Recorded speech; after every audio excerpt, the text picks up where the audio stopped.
Hello, I'm Craig Fuller, and I'm pleased to be with you for the Let My Doctor Practice Summit. I know you've had a full agenda over the past few days, and much of it's been devoted to why it's important to form an organization. And I know you've focused on just what you want to fight for in the months and years ahead. Let me say up front that you are off to a remarkable start with some very able leadership. It's been wonderful to watch this organization evolve during the past few months. I know my background in politics, public office, business, and association leadership has been shared with you, but perhaps the most relevant part of this past has to do with representing the retail pharmacy community. However, everywhere I've been, it's led me to appreciate the value and the importance of coalitions and collaborations, and that's what I'm here to talk with you about today. So, thanks to Dr. Michael Strickland, who along with other physician leaders is doing something very, very important. I firmly believe that this summit will be looked back on as the time and the place when something changed. As much as I believe that you must build the Let My Doctor Practice organization, I'm here to tell you that you must do something else. In some ways, you've already started. You must work with others and build a coalition. Coalition building has been around for a long time, but it's not easy and it's not lasting without real and continuous effort. Coalition governments have formed for decades, and coalitions to affect public policy have been around for a long time as well. Usually a coalition is formed by various groups to battle a common foe. They exist for a period of time and then come to an end, whether with victory or defeat. Other coalitions are built to last. In our time together, I'd like to share some personal experiences about coalitions and collaboration.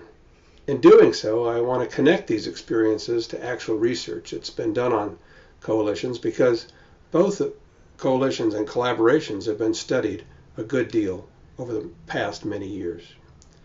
One fascinating body of work on coalitions and collaboration comes from Robert Axelrod. He started considering collaboration while thinking about what's known as the prisoner's dilemma.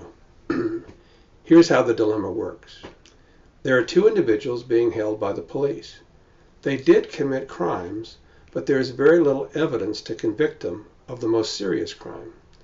The two are separated, and one is told that if convicted of his crimes, he'll do at least a year in jail. But if he'll take a plea deal and turn in his partner, he will only do 6 months in jail. However, he is also told that his partner has been offered the same deal in whichever one is turned in first as the one who planned the more serious criminal acts. That person will likely get 5 years in jail. Well, obviously, the quandary is whether or not to take the 1 year and hope your partner does not rat out you in his discussions with the police, in which case you're in the slammer for 5 years.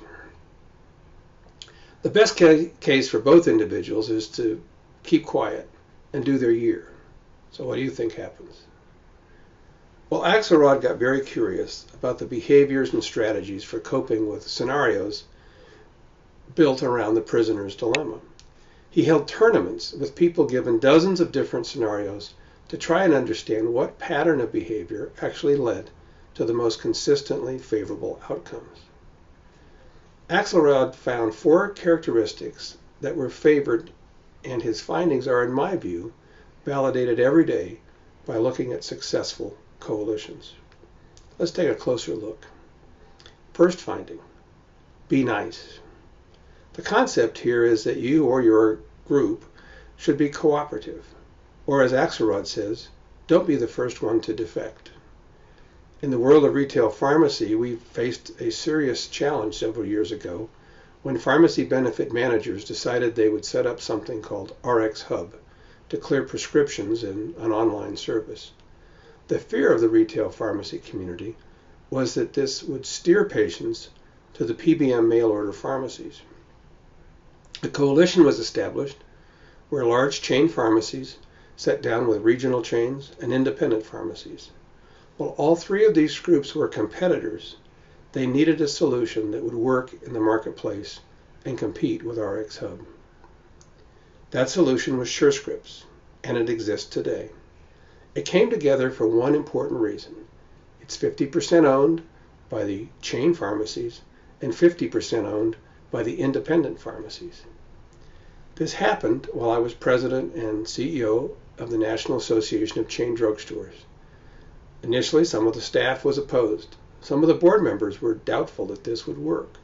But the only way to be effective in entering this marketplace was to be nice and to make sure that whatever we created helped all pharmacy operators, not just the largest. Ironically, after I left NACDS, an investment fund approached me wanting my help in acquiring Surescripts for millions and millions of dollars. The answer from one of the directors at the Chain Pharmacy Association, who was initially dubious when we were setting up Surescripts, was, "No, this is much too valuable to our industry to sell." By the way, a few years later, Surescripts acquired RxHub. There were always issues between large pharmacies and independent pharmacies, and there always will be. However, by playing nice and making the independent pharmacies full partners in a coalition, we built a coalition to last. Second finding, be provocable. Now, this might sound like a contradiction to the first characteristic, but it's really not. Under the Be Nice heading, remember Axelrod says, don't be the first to defect. He says, don't walk away from your partners. However, if a partner is behaving badly, you don't let it go. You can be provoked, and you can respond, but don't over-respond, and don't let something escalate out of control. Going back to the same two groups, chain pharmacies and independent pharmacies, for another story, we were deep in the debate over Medicare reform and a prescription drug benefit. The independent pharmacy community did not want to support reform that provided coverage for Medicare patients. Without going into the details, there was no question that coverage would reduce pharmacy margins. Trouble was, without coverage, those that were least able to pay for their health care were paying the most for prescription drugs. The chain pharmacies wanted to be at the table to work out a solution, and for a time we had a coalition representing all of pharmacy. When comments were being made that were not consistent with what we had agreed upon, those of us representing chain pharmacy stepped back from the coalition. We were provoked and began taking more independent actions. The legislator literally writing the Medicare reform legislation was Congressman Bill Thomas from California, who chaired the House Ways and Means Committee. He was a very strong chairman and he was very smart. He was also a friend from California where we'd first met. While I'd been restrained as part of our coalition, the defection by some of our partners freed me to have a conversation with the chairman and his staff. We actually sat in an office and shared the language that chain pharmacy could live with, sitting in this private room as it was typed into the document. The measure was introduced with the language we'd asked for, and we sent a letter in support of the bill, admittedly much to the consternation of our former coalition partners. After the measure passed, we reached out to the independents, however, to work with them on implementation. We suspected, you see, that the writing of the actual regulations would be even more challenging than the writing of the bill. That was true beyond even what we might have imagined, and we kept the coalition together throughout that process. It's a good example of not moving first to defect, taking action when a defection occurs, and then stepping up first to rebuild when the opportunity arrives. Third finding, don't be envious. Axelrod describes this characteristic as being fair with your partner. I've seen this from two sides. In some cases, a large and stronger organization can benefit from a smaller one. The key is that each realizes that there are mutual benefits to come from the coalition. Let me give you an example from my days as the president and CEO of the Aircraft Owners and Pilots Association, AOPA. At the time, AOPA had 400,000 members. Early on, the president of the Recreational Aviation Foundation, based in Bozeman, Montana, called me to say like he'd be in Washington, D.C., and he wanted to buy me a cup of coffee. I suggested that I could pay and that let's have lunch, mainly because I love the West and I'd never even heard of this organization. Well, over lunch, I learned that they had 500 members, but they wanted to expand. They dreamed of having a representative in every state, and all of the people working for the Recreational Aviation Foundation, RAF, were volunteers. Their purpose was to protect backcountry airstrips that can be used by recreational aircraft. They had both federal and state issues to contend with. Well, it was a great story, and I was motivated to help even before I heard something at the end of lunch that changed the RAF and AOPA relationship forever and for the mutual benefit of both.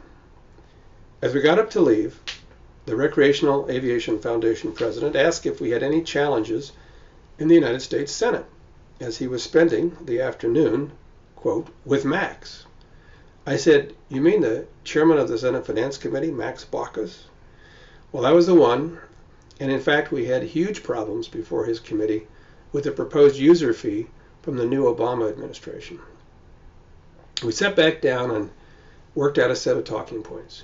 Turns out the backcountry pilot had flown the senator from Montana all over the state during his past elections. At AOPA, we embraced all that the RAF was trying to do, and over some initial resistance, we worked to help them in states with our regional team and in Washington with our legislative affairs team. We found that they had many friends in important places that could also help us. Today, the Recreational Aviation Foundation have their 50 state representatives and over 6,000 members. It validates the notion that neither organization was too envious of themselves or each other to find ways to partner. Fourth, clarity is important. Says Axelrod, don't ever be too clever, and for sure, don't be tricky. As I like to say, just be very straightforward. A coalition is like any relationship. It must be built on trust. I found that it is not even necessary that the parties always agree, but they must trust one another and honestly discuss their differences and not simply assume agreements. Clear lines of communication must exist among the leaders and their team. I learned this lesson many years ago as Chief of Staff to Vice President George Bush. As he prepared for his 1988 presidential campaign, the campaign staff took shape under the leadership of Lee Atwater. Lee passed away a number of years ago, but to the end he was one of the most talented campaign professionals I've ever known. He was also about as different from me as anyone could be, but that would take a whole other program to explain. We had known each other for several years, though, and we had a good deal of mutual respect going into the campaign. And we both knew that we needed each other to make things work. We had a pact. Nothing and no one would come between us. If one of us had any issue with the other, we'd just share it, deal with it, and move on. We had thousands of decisions to make in the course of a presidential campaign, and we had no time for the drama that makes up most campaign leadership teams. We spoke a dozen times a day if we were not together, and many times we traveled together with the vice president. It worked, and it worked for 4 years of hard campaigning. Remarkably, we became even better friends.